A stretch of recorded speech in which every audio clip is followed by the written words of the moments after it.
Yan, welcome dito sa Bentech DIY.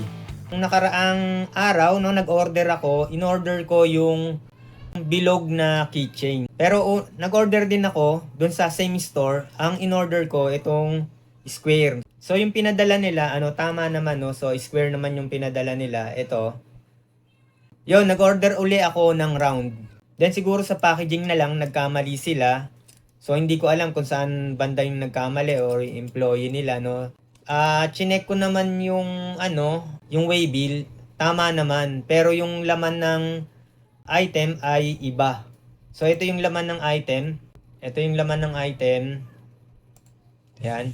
Yan, so kailangan ninyong videohan yung item, no, para mabilis nyong mare-refund yung ibinayad ninyo. Tsaka ayan, mali yung yan yung binigay nila, mali yung item. Instead na bilog na keychain, yan yung na-receive ko. So, nagkamali. Ayun nga ang mare-recommend ko sa inyo, no, bukod sa COD, mas maganda kung Merrybank or i-Shopee Pay ninyo. Kasi pag nag-refund kayo, doon isi-send yung refund nyo, yung perang binayad ninyo. So minsan ganun ginagawa ko, no, nagbabayad na ako sa Shopee Pay o kaya sa Merrybank. Kasi ang Merrybank, no, associated siya sa Shopee. Pwede mong i-link yung account mo sa application, no, sa Shopee app. Then eto yung nangyari, no. Mga isang araw lang naman nag-antay ako, no, pinick up yung ayan, no, view refund details, no. Ayan, ayan.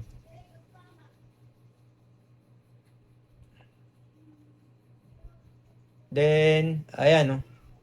Actual refund amount, ito, 137. Ni-refund niya sa Merrybank, no. Dalawang beses na nangyari sa akin to, no.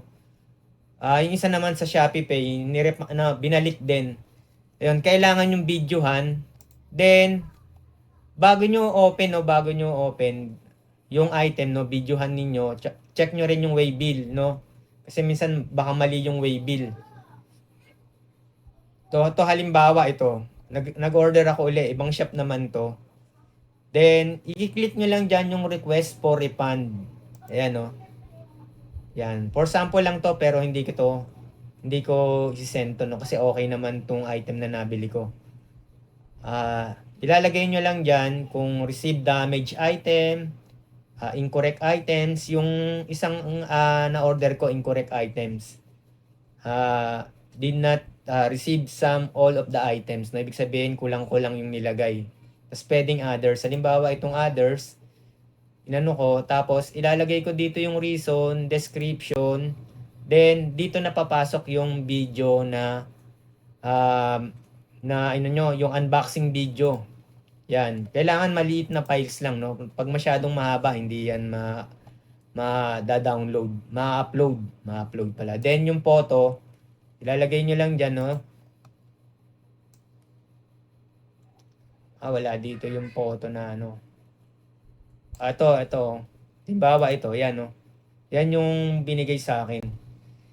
So, di ko na i-upload, no. For lang to kasi okay naman to eh. Then, makikita nyo dyan, refund amount, tapos refund to Shopee Pay, no. Kailangan active din yung Shopee Pay ninyo. Mas maganda kung meron kayong Shopee app, i-activate nyo yung Shopee Pay. O kaya mag-Merrybank na rin kayo, no.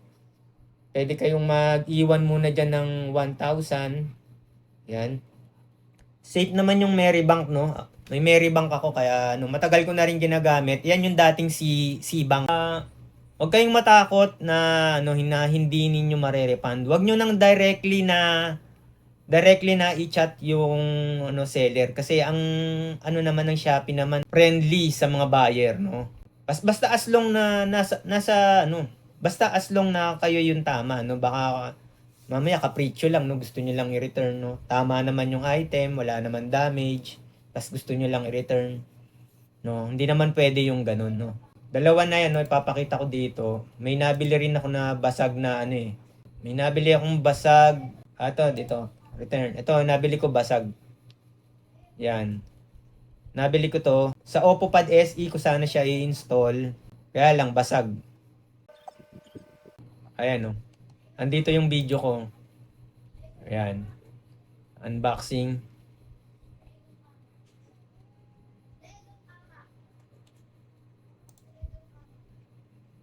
Ayun, basag siya.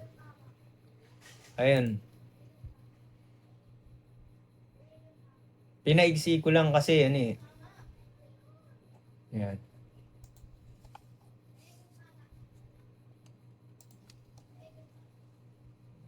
Dito, makikita rin nata yung video rito na ano.